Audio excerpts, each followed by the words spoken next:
talk about translation challenges. Unless you're one of those lucky people who grew up in a completely bilingual environment, both at home and at school, then when you try to translate, you're going to have a challenge.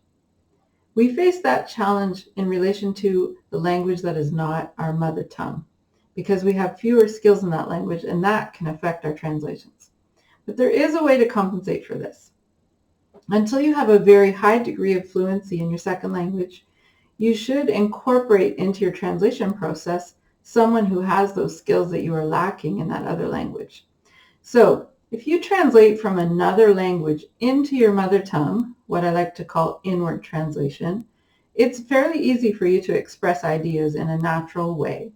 However, depending on your degree of fluency in the other language, you might have difficulty understanding exactly what the author meant. So you can compensate for this by having a native speaker of the other language do a bilingual revision so they compare your translation to the original document. Now, on the other hand, if you do what I call outward translation, so you're translating out of your mother tongue into another language, it's quite easy for you to understand what the author meant because that's your language.